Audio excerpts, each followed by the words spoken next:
Bakakak TV télé askan wi Bakakak TV télé askan wi ma ne la dawal gaaw abonné si Bakakak TV.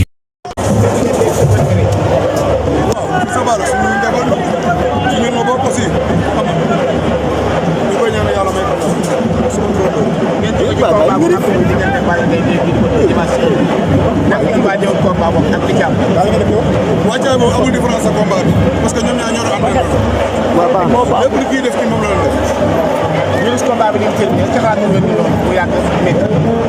waaw mais loolu lañ préparé ndax nit moom booy dem guerre arme boo gis nii rek mën na sauver rek si sa dund rek da nga koy yóbbaale. foo toll sa kees. tey foo toll sa diggante rek. waaw suba la ñu war a commencé.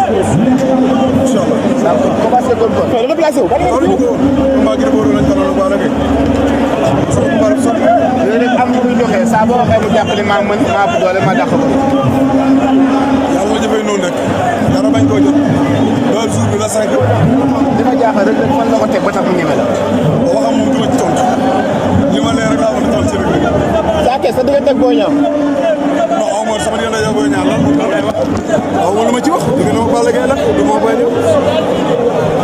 dem nga Karawaati da ngay génn wala fii ngay préparé ba léegi. ay mbokk laa yor ay kilifa laa yor liñ ma sosoo liñ ma tere ma ba ko liñ ma sant ma def wàllu génn ak ñoom lañ seen ma ko nekk. kañ nga ñu wax dara. waaw ba pare yow ñoo fi yow xam nga yow ñoo fa. macha allah jaajëf Sarr jaajëf Mbër.